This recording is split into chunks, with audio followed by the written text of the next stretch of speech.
A warning now before we move on. Our next story contains some video you may find disturbing. The shooting of Michael Brown in Ferguson, Missouri prompted calls for police to wear cameras.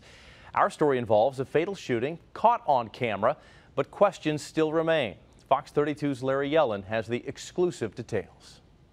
You are looking at video from a surveillance camera in the lobby of a CHA building on the near west side. That's 28-year-old Marlon Horton in the baseball cap, the brother of Gerard Horton. He was my younger brother.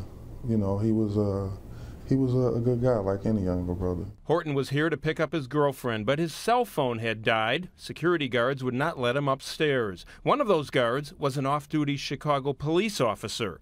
Horton eventually leaves and then urinates on or near the officer's SUV. He then exchanges words with the two guards until the off-duty cop appears to initiate a scuffle. As Horton escapes, he appears to pull out some of the female guard's hair. Both guards then pull out their weapons. The verbal exchanges continue, and then, as Horton is moving toward the off-duty officer, the officer shoots him. Gerard Horton's civil rights lawsuit alleges the shooting was not justified. It identifies the off-duty cop as Kenneth F. Walker. It's hard to, see them in a situation where he ain't have to die, and I felt like they just murdered him. Last year, after the shooting, a police spokesperson said the officer shot in fear for his safety. Police reports suggest Horton lunged for the officer's weapon. The Horton's family attorney, Jeffrey Granick, says the video suggests otherwise. Despite the fact that the police say that he was going for a weapon, he's 5 feet away from a police officer who basically executes him. Granick says the guards could have backed off and called for help, or if necessary, subdued Horton without using their weapons. Marlon Horton's attorney also claims that the conduct of the security guards after the shooting here on West Monroe was just as shocking as the shooting itself. I believe what the video shows is a complete disregard for his safety, his well-being, and ultimately his life.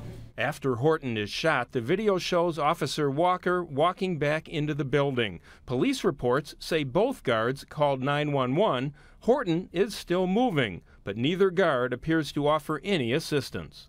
She picks up her coffee from the ground because she continues to want to drink her morning coffee as my client is dying at her feet. The security company did not respond to our questions. Our efforts to reach the two guards themselves today were unsuccessful. So did either of them have an obligation to help Horton once he was shot? Veteran defense attorney Joe Lopez. Under the law, they really have no duty to rescue the person. They called 911, they stepped back, they stayed on scene, they waited for Chicago Fire Department to arrive, and that's what they're supposed to do. Law professor Richard Kling, also a defense attorney, disagrees. I would think they have an obligation to at least comfort the individual and try to keep the person comforted until medical assistance comes and does what they're supposed to do. Police take an oath to serve and protect, and I think serving and protecting is more than just calling 911.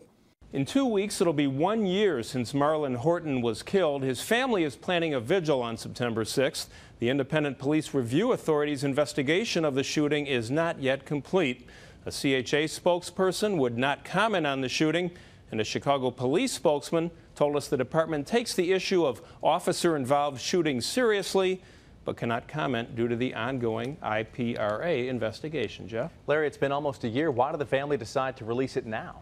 Actually, the family watched what was going on in Ferguson, and they just thought that this videotape deserved to be seen. And when you watch the videotape, it is disturbing. Are they having any regrets about releasing it? No, I specifically asked Gerard Horton whether he wanted this tape to be shown. They're obviously very adamant they want the word to get out about this case. Jeff? All right, Larry, thanks.